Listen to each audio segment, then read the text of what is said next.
typically five libraries I would be using to build a machine learning application. The departure time of the flight, the arrival time of the flight, the duration it takes place. So in a one, so now date of journey as suppose is not very relevant to do the prediction, right?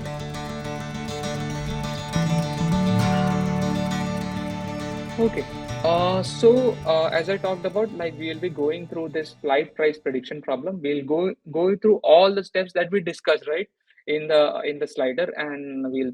So these are typically the libraries that I would use to actually do my pre-processing. So you can imagine with the use of these four four kind of algorithms, and we haven't tested here sklearn, scikit-learn and all. So you can take five, typically five libraries I would be using to build a machine learning application to build a flight price prediction problem. So okay, yeah, so let me talk about go in the interest of time. Yeah, so typically to read a data set, I would take, let us talk about the data first. So here, if you would see, like I have the airline's name, I have the date of journey that it, and the source, destination, and the route that it takes place, whether it's a one route, the departure time of the flight, the arrival time of the flight, the duration it takes place. So in a one non-stop flight, it takes typically 2 hours, 50 minutes, or even 3 hours, or more than that, right? The total number of stops it has, if there is an additional info or comments, and the price of the flight, in fact. Okay, so this is the typical data that we have. On the basis of the data, we are going to decide the future value of price that would take place. So typically, to read a file in Python, we use this pandas, application, as I have already imported it, and I'm using the read Excel utility to read my file. So right now, I would only be not executing my file, as in the interest of time, it would take a lot of time, and I have kept them in execution phase because we have very less time. Okay, so let's go further. So once you read this file, you got these results. So right now, I want to see, what my data set is all about. So what are the count and the number of variables? What is the mean, standard deviation of my different variables? Uh, what is the interquartile range of my variables? Whether there are, if I have to see null in my records, whether there are many null in my records. But if you can see from this data, right, the count of variables are there, the mean and standard deviation, everything that is mentioned. And if you see the 25 percent, all these are in depth, right? So I would not go in depth right now. I would talk about in the in another sessions or something. So in the typically application, you could see there are no null here. The minimum value is 0 if you see the arrival hours, or take place, if you would see the duration minutes.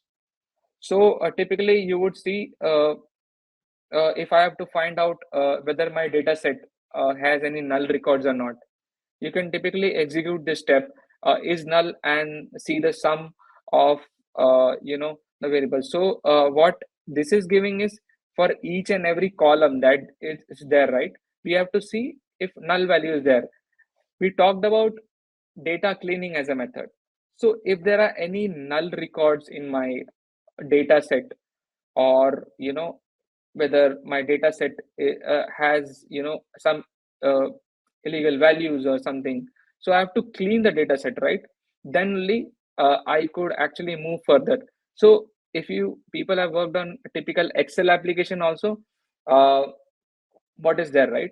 You have to first clean the data, and then only you can actually use it for your analysis purpose, right?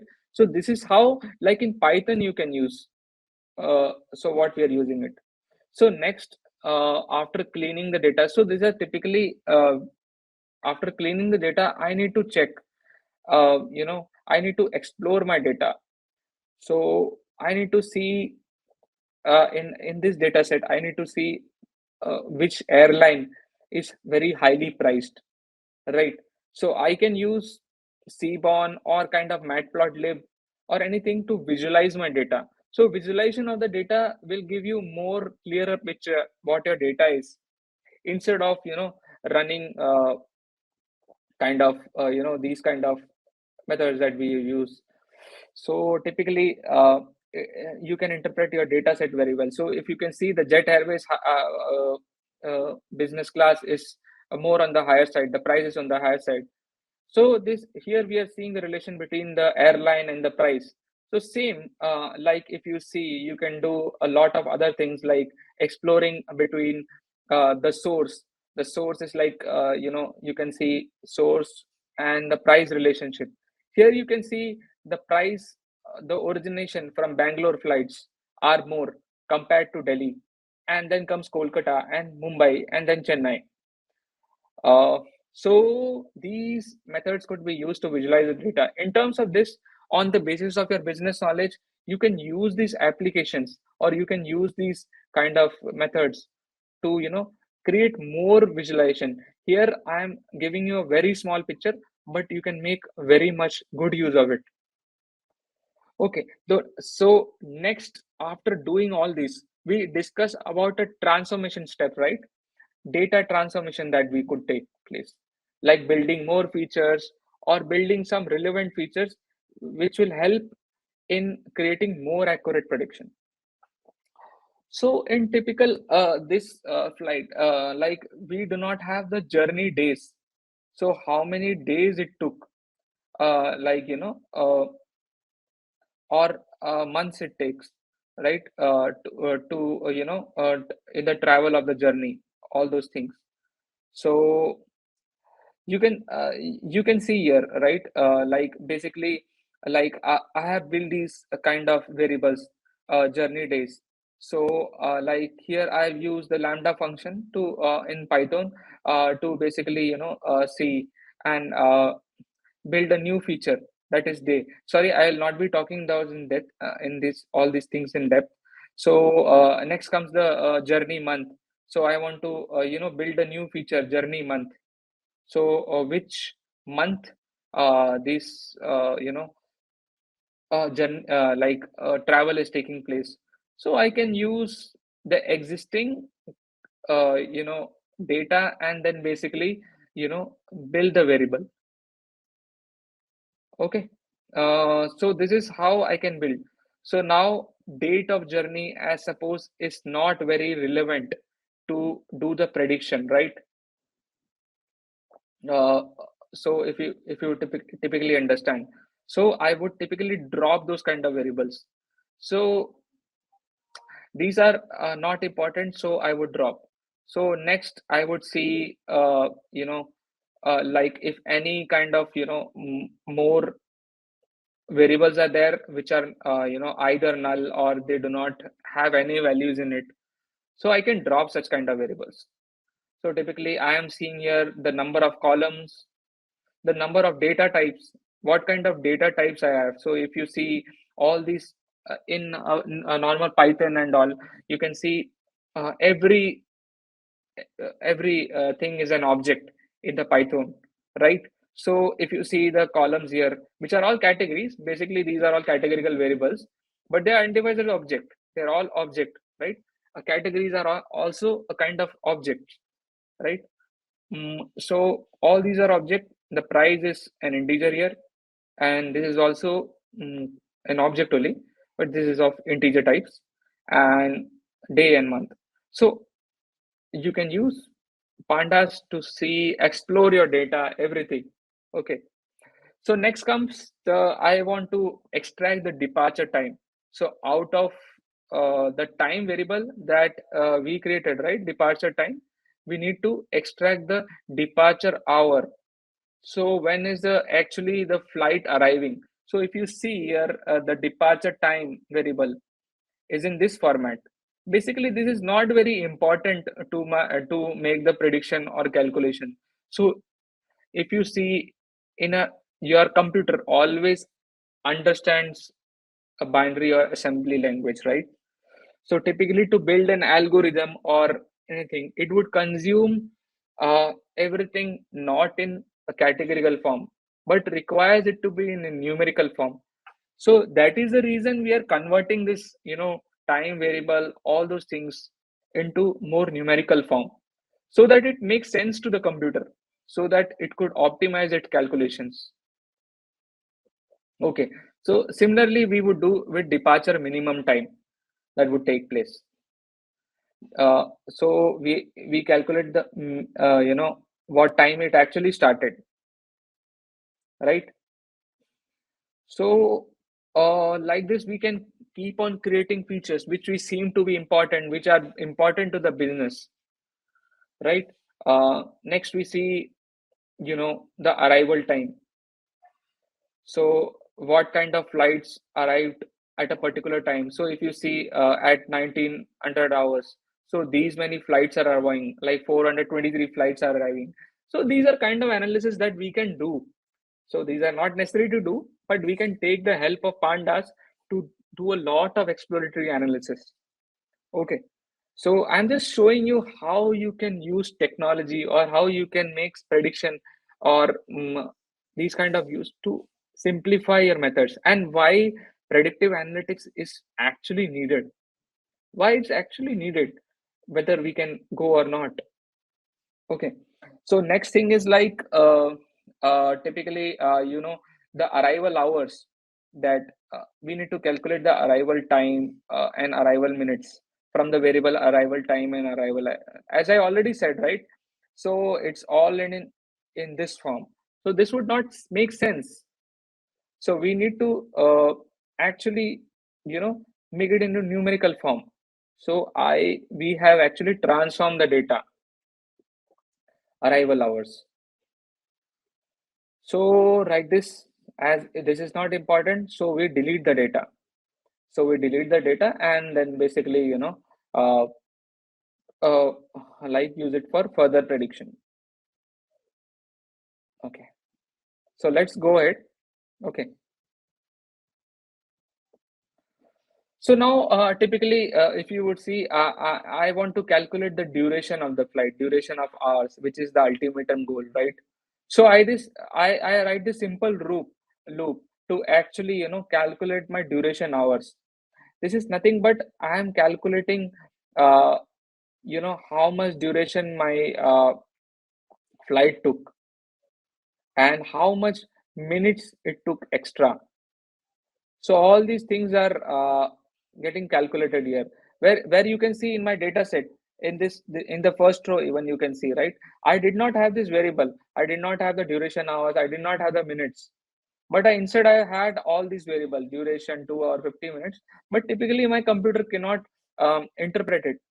So I need to put it in this form, so that it makes more sense to my. So I write this typical program to actually do it. So don't worry, I'll be forwarding you this notebook. Okay, don't worry. So you can go to the program, one by one, and make sense of it. Okay, so now the very important thing is, right. Uh, like you know the categorical variables that are in it, like Indigo, Bangalore, destination, or the route. Like as I already talked about, do they make very sense to my data? Do they make very sense in identifying my prediction? Not. I need to convert this into a numerical form, whether so that I can make them. I can arrive at kind of you know or I can do my prediction even. I can use my machine learning algorithms even, because they require numerical form.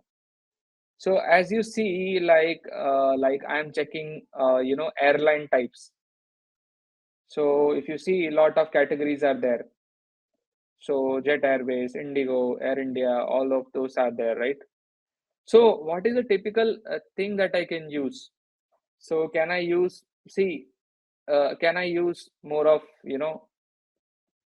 like, uh, use machine learning methods? So if you see, I have used the use of one hot encoding.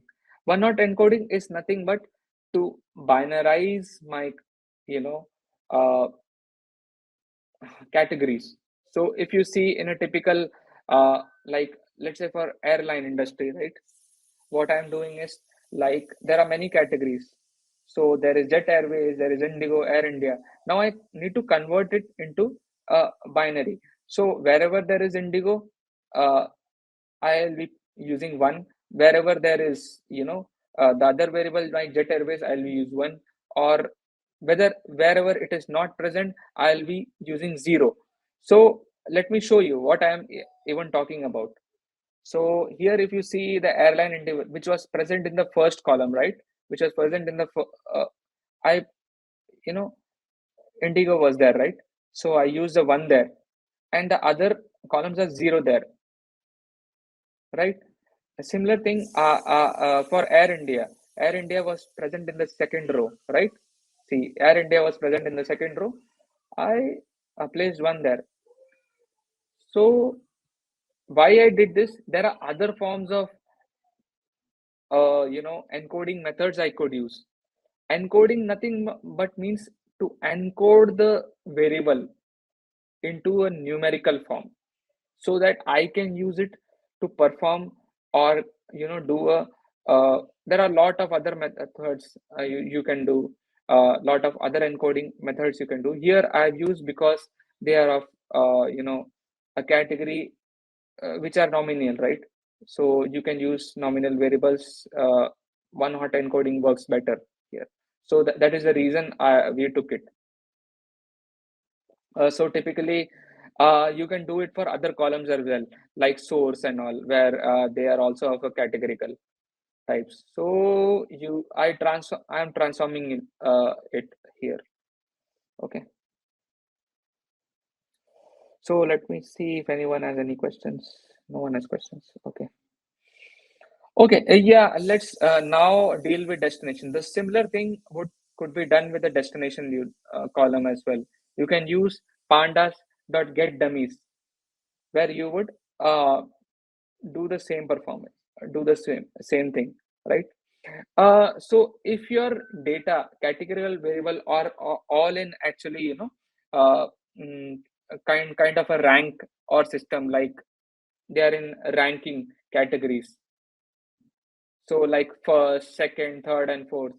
So you can use typically some other encoding methods. So there are other encoding methods to convert the categorical variables.